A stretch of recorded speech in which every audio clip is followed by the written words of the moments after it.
انہی کی ایک اور طب کتاب الکتاب الطب المنصوری ہے، جس میں رازی نے افسانہ صحت کے اصول بتائے ہیں، جراحت، معالج اور اغذیہ کا ذکر کیا ہے۔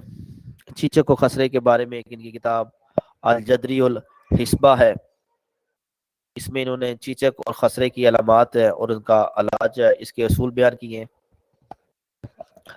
جن کو اثر کرنے والا جو طریقہ ہے اس کے حوالے سے بھی چیزیں انہوں نے صحت میں لکھی ہیں۔ ان کی ایک کتاب الحسی فی الکلی کے نام سے بھی مشہور ہے۔ انہوں نے کچھ جو ہے مسائل بھی لکھے۔ الغرض، غرازی کی طب میں بہت سی کتابیں اور رسائل ہیں۔ جوڑوں کے درد پر ایک زبردست ان کا رسالہ علم الادویہ کے نام سے بھی ہے، حفظان صحت کے اصول بھی بتائے اور جراحت کے حوالے سے بھی بہت ان کی تحقیق ہے۔ ان کے بعد حنین بن حساق ہے۔ خلافت عباسیہ کے تحت بہت سے غیر مسلم علماء بھی کام کر رہے تھے، ان کے کام کو بھی سراہا جاتا تھا جس طرح مسلمان علماء کے کام کو سراہا جاتا تھا۔ حنین بن اسحاق جو ہیں یہ ایک عیسائی طبیب تھے، عربی، سریانی اور یونانی زبانوں پر ان کو دسترس تھی۔ مامون الرشید نے اسی وجہ سے انہیں دارالترجمہ کا افسر مقرر کیا ہوا تھا۔ مامون الرشید ان کے تراجم و تعریفات کی بہت قدر کرتا تھا۔ اس نے جالینوس کی بہت سی کتابوں کا عربی میں ترجمہ کروایا۔ اس کے علاوہ انہوں نے بہت سی کتابیں بھی لکھی، جن میں کتاب المسائل، کتاب العشر المقالات، کتاب النفس بہت مشہور ہے، کتاب الاغذیہ، کتاب الاسنان اور کتاب جو ہے علل العین بھی جو ہے نا انہوں نے لکھی۔ اس کے بعد ابو علی سینا کا نام تمام لوگ جانتے ہیں، طب میں بہت مقام ہے۔ ان کے بارے میں کہا جاتا ہے کہ علم طب کو فقرات نے ایجاد کیا تو جالینوس نے اس کو جلا بخشی، ابو بکر زکریا نے اسے جمع کیا اور ابن سینا نے اسے مکمل کیا۔ ابو علی سینا کو ابی سینا کے نام سے بھی مغرب میں جانا جاتا ہے۔ ابن سینا نے طب میں بڑا تحقیقی کام کیا، دق کی بیماری کی متعدی حیثیت کو بیان کیا، پانی کی وجہ سے امراض جو پھیلتے تھے، جلدی بیماریاں ہوں گی، جنسی امراض ہو گئے، اعصابی و نفساتی بیماریوں کا تجزیہ کیا۔ 7,000 ادویات کا ذکر ان کی جو ہے نا مختلف کتابوں میں ملتا ہے۔ شریانی اور دیگر اعضاء پر بہت سے مقالات لکھے۔ مشہور ان کی طب کی جو کتاب ہے وہ القانون فی الطب ہے، اسے بھی طبی دنیا کے اندر طب کا انسائکلوپیڈیا کہا جاتا ہے۔ امراض چشم کی علامات، دانتوں کی تکالیف کے حوالے سے ادویات اور باقی جتنے بھی کچھ بیماریاں ہیں ان کے حوالے سے ان کا بڑا کام ہے۔ تو اگر ابن سینا کی طب کے اندر خدمات کا احاطہ کرنا شروع کیا جائے تو وہ مکمل نہیں ہو سکتا۔ اس کے بعد ثابت بن کرہ ہے، ان کا شمار بھی جو ہے ان طبیبی میں ہوتا ہے جنہوں نے مختلف کتابوں کے ترجمے کیے۔ علم نجوم، علم ریاضی پر کتابیں لکھی۔ اصناف الامراض ان کی کتاب قابل ذکر ہے۔ اس کے علاوہ ذخیرہ فی الطب کو بڑی شہرت حاصل ہے۔ یہ وہ چند معروف طبیب تھے جن کا اوپر ذکر کیا گیا، ان کے علاوہ اور بھی بے شمار طبیب ہیں جن کا عہد عباسیہ میں شہرت کے حامل تھے، جیسے علی بن عباسی المجوسی ہے جنہوں نے طب میں کتاب الملکی لکھی کتاب، عمار بن موصلی ہیں امراض چشم کے ماہر تھے۔ تو اس طرح کی اور بھی بہت سے لوگ تھے جنہوں نے عباسی عہد کے اندر جو ہے نا کام کیا۔ عباسی عہد کے اندر ایک سب سے بڑا جو ہے وہ شفا خانوں کا قیام تھا، یعنی اسپتال بنائے گئے۔ ہارون الرشید نے بغداد میں پہلا اسپتال قائم کیا جو کہ بیمارستان جسے کہا کرتے تھے۔ اس میں عورتوں اور بچوں کے علاج کے لیے علیحدہ علیحدہ سے ڈپارٹمنٹ قائم تھے۔ تھوڑے عرصے بعد 134 ہجری میں شفا خانے وجود میں آئے، جس میں جندی شابور کا شفا خانہ بہت مشہور ہے۔ قاہرہ کے اندر ایک شفا خانہ قائم کیا گیا۔ عموماً مساجد کے قریب ان شفا خانوں کو بنایا جاتا تھا، جہاں پہ جو ہے جو بھی ناگہانی آفات آتی ہیں ان کے والے سے طبی امداد دی جاتی ہے. فوجیوں کے لیے بھی ان کی نگہداشت کے لیے بھی جنگ کے اندر بھی سفری قسم کے شفا خانے بنائے جاتے تھے جس میں اونٹوں کے اوپر جو ہے دوائیوں اور دوسری چیزوں کو لاد کر استعمال کیا جاتا تھا. علم کیمیا جو کیمسٹری ہے جس میں ہم اشیاء کی خاصیت اور ماہیت کا علم پڑھتے ہیں، بنو امیہ کے عہد میں اس کا آغاز ہو چکا تھا اور مختلف کتابیں بھی لکھی جا چکی تھی. بنو عباس کے عہد میں اس نے انتہائی ترقی اختیار کی اور بہت زبردست قسم کے کیمیا دان پیدا ہوئے. مشہور کیمیا دان میں سب سے زیادہ جو مشہور ہے وہ جابر بن حیان ہے، جنہیں کیمسٹری کا یا کیمیا کا بانی بھی کہا جاتا ہے. یہ پہلے کیمیا دان ہے.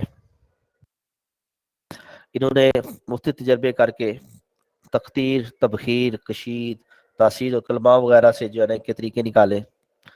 دانتوں سے کشتہ بنانے کا طریقہ بھی نکالا، چمڑا رگڑنے، فولاد بنانے، دانتوں کو صاف کرنے، موم جامہ بنانے، لوہے کے زنگ سے بچانے کے طریقے بتائے. اس کے علاوہ کیمسٹری کے اندر جو مشہور تھے وہ ابو بکر زکریا رازی تھے. جابر کے عہد کے بعد بڑے کیمیا دان تھے. علم کیمیا پر 62 کتابیں لکھی. اس کے بعد ابو علی سینا ہے، کیمسٹری میں ان کا بھی جو ہے نا کافی نام ہے. یعقوب کندی ہے. اور علم طبیعیات کے اندر اگر دیکھا جائے تو عہد عباسیہ کے مشہور جو طبیب تھے ان میں طبیعیات کے جو ماہر تھے ابن الہیشم تھے. ان کی کتاب المناظر بہت اہم ہے، آنکھ کی ساخت کے حوالے سے ہے. کوس و قزا اور اس طرح کے جو جتنے بھی جو ہے چیزیں ہیں ان کے اوپر ان کی تحقیقات ہے، ان کے جو ہے مطالعے ہیں.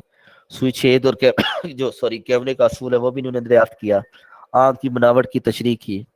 یہ بھی بتایا کہ آنکھ کے اندر جو نیم دائرہ ہے وہ عکس کی صورت میں ہوتا ہے، کھڑکیوں کی طرح ہوتا ہے. روشنی کے انعکاس کے قانون. الغرض انہوں نے بہت کام کیا اور اصل کام ان کا جو ہے وہ یہی تھا جو آنکھ کی ساخت کے حوالے سے زیادہ مشہور ہے اور روشنی کے حوالے سے ہے. اور کچھ حد تک ان کا کام جو ہے نا کشش شکل کے حوالے سے بھی ہے جس کو بعد میں نیوٹن نے ترقی دی. البیرونی بھی بہت مشہور جو ہے فزکس کے جو ہے بانی گزرے ہیں. ان کا یہ کارنامہ ہے کہ انہوں نے 8 قیمتی پتھروں اور دھاتوں کا وزن جو مخصوص بتایا وہ وہی ہے. اس کے علاوہ انہوں نے جو 20 معاون قسم کے اور جواہر کے اوزان پر بحث کی اور روشنی کی رفتار بتائی، آواز کی رفتار بتائی. اور آج کے دور میں ان کی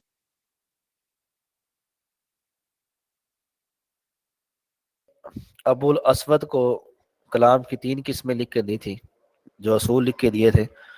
اس میں ایک اسم ہے، دوسرا فعل ہے اور تیسرا حرف ہے. اور اسی بنا پر عربی میں پھر جو ہے علم اللہ کی جو ہے بنیاد رکھی گئی. اس کے بعد یہ باقاعدہ جو علم ہے علم کی صورت اختیار کر گیا. بنو عباس میں یہ باقاعدہ ایک فن تھا. بہت سے ماہر جو تھے وہ اس علم میں اس دور میں پیدا ہوئے جنہوں نے شہرت بھی حاصل کی. یونس بن حبیب. یونس بن حبیب نے اس موضوع پر علم اللہ پر بہت سی کتابیں لکھی. جی اب آواز آ رہی ہے نا؟ اب آپ لوگوں کو میری آواز آ رہی ہے نا؟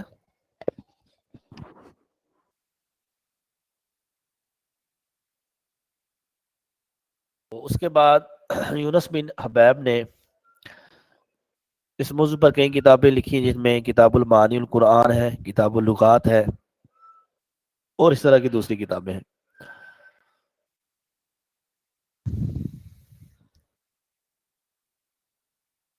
اس کے علاوہ جو علم اللہ کے حوالے سے عہد بنو عباس کے اندر جو لوگ تھے اس میں ابو مالک شامل ہیں، ابو معلم الشیبانی شامل ہیں، موجود سدوسی شامل ہیں، سیبویہ شامل ہے. یہ مشہور امام ناو ہے سبیہ جو ہے نا سیبویہ. ان کی کتاب ہے کتاب المصادر لکھی گئی جو نہایت ہی بنیادی اور اہم کتاب ہے.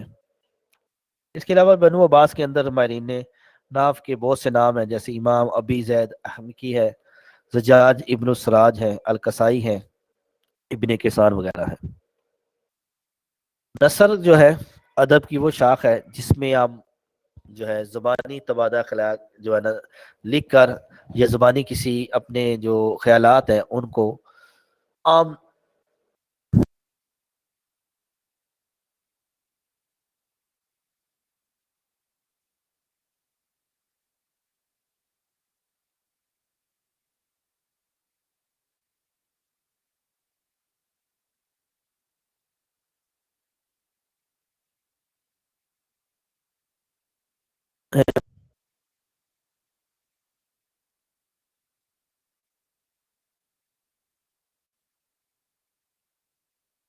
کو سونگ اچھے لگ گئے ہیں.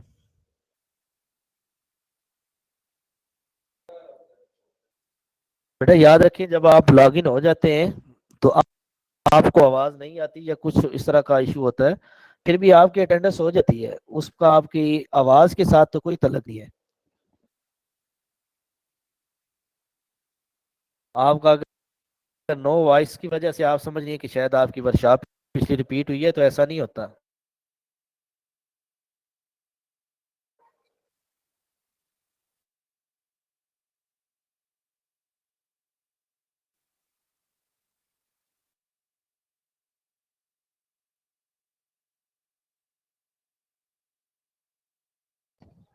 آپ 8 دن لاگ ان ہونا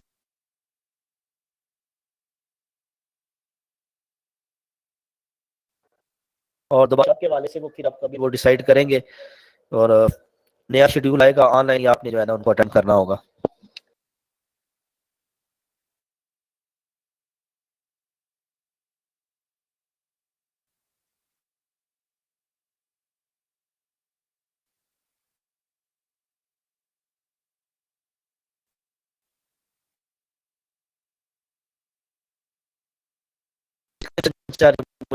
میں آپ بیٹھ کریں تو آپ جملوں کو طوالت دینا، بات سے بات نکالنا، اور سنجیدہ اور ٹھوس مضامین میں جو ہے نا مزاح کی آمیزش کرنا تھا.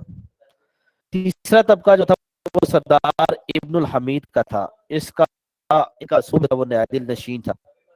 چوتھا طبقہ جو ہے وہ سردار قاضی فاضل کا تھا، بدی پسندی پر جو ہے نا زور تھا. ان کے زمانے میں نثر گاری کے اندر، انشا پردازی کے اندر تصنع اور تقلف کا نمونہ زیادہ بن گئی تھی.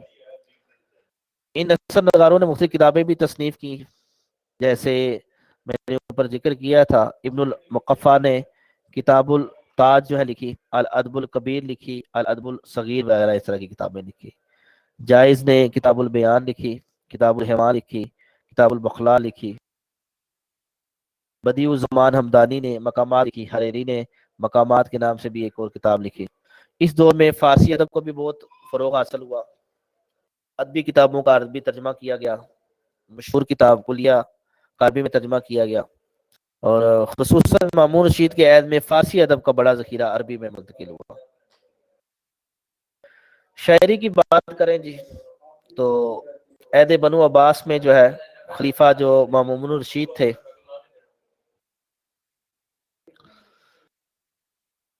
خلیفہ مامون رشید تھے، ان کے عہد میں مدح اور اشیاء شاعری کو فروغ حاصل ہوا. شاعری کے اندر نئے اسلوب آئے، کیونکہ عربوں کی زندگی دیہاتی تھی، صحرا سے بری ہوئی، سخت سے اور عیش و عشرت والی تھی. تو اس دور میں ایک نئی جو ہے نا شاعری کی ایک لہر پیدا ہوئی. شاعری کے اندر فنی اعتبار سے بھی زبان کی وسعت ہوئی اور ترقی ہوئی. غیر مانوس الفاظ کا استعمال ترک ہو گیا. قصیدہ نگاری کے اندر تبدیلی آئی.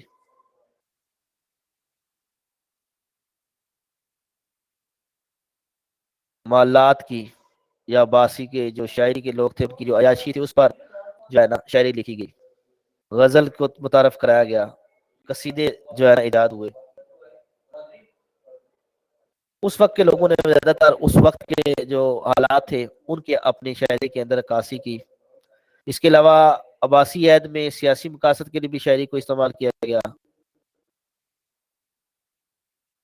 جن شعراء کی ہمدردیاں علوی خاندان کے ساتھ تھیں ان کی عقیدت میں مدح کی گئی، توصیف لکھی گئی.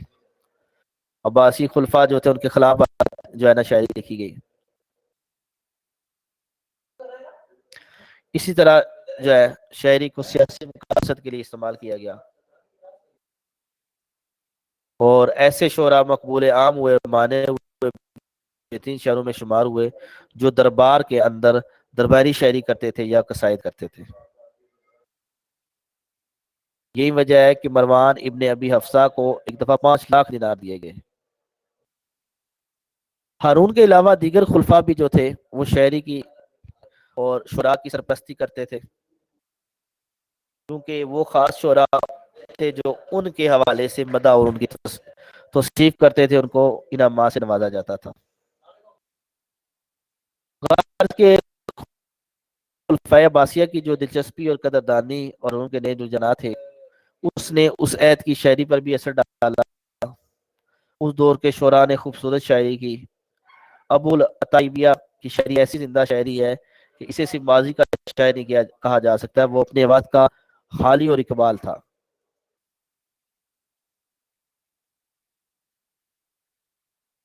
یہ وہ علمی اور گرمیاں تھیں جن کی وجہ سے ارے بنو بس کا دور سنہری دور کہلاتا ہے، اور جہاں تک اگر ان کے عروج و زوال کو دیکھا جائے اور علوم و افکار کے حوالے سے بات کی جائے تو عہد بنو عباس کے اندر جو ان کی خوبیاں ہیں وہ زیادہ تھیں، اور اس کے اندر بعض جگہوں پہ خامیاں بھی موجود تھیں، لیکن جو سائنسی کارنامے اس دور میں ہوئے وہ رہتی دنیا تک تمام انسانیت کے لیے ایک احسان عظیم کی حیثیت رکھتے ہیں۔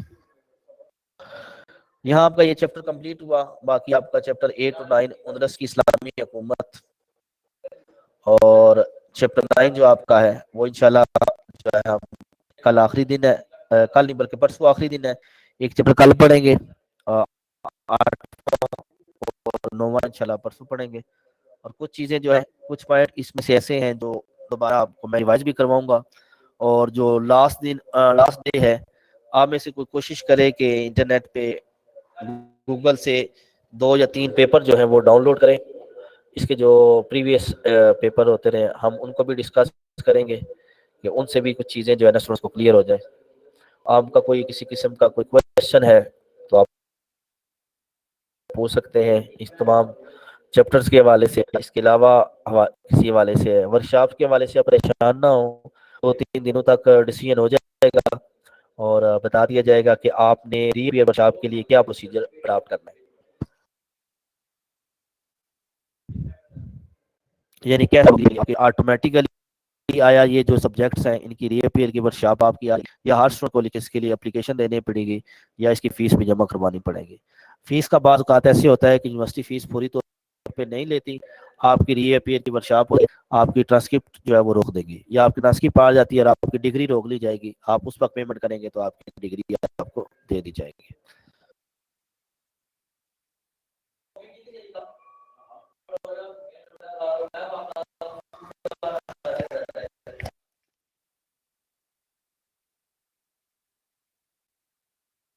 کوشش ہوتی ہے کہ آپ لوگوں کے لیے جو ہے فائدہ ہی ہو۔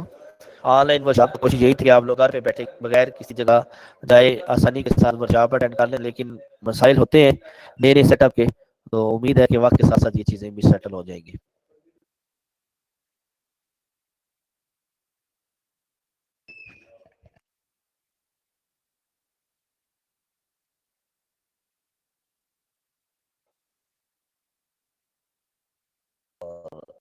یونیورسٹی کی غلطی نہیں ہے، غلطی آپ لوگوں کی ہے، ٹک ٹاک میں کچھ زیادہ آپ لوگ ہوئے ہیں۔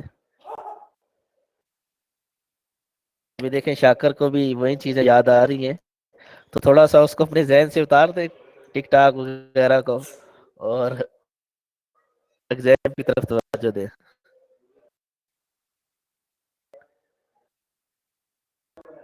اللہ خیر کرے گا، بیٹا پریشان نہ ہو، انشاءاللہ کوئی نہیں، ہر تنگی کے بعد آسانی، انشاءاللہ اللہ تعالیٰ آپ کے لیے آسانیاں پیدا کرے۔ جی آپ موبائل لیفٹ کر لیں، یہاں تک کلاس پر یہاں تک ہی آج کی، ٹھیک ہے آپ لیفٹ کر لیں، آپ بچوں کو پڑھائیں، ان کو پڑھانا بھی ضروری ہے، فوکس کریں ان پہ۔ صدف کو تو آواز ہی نہیں آ رہی ہے۔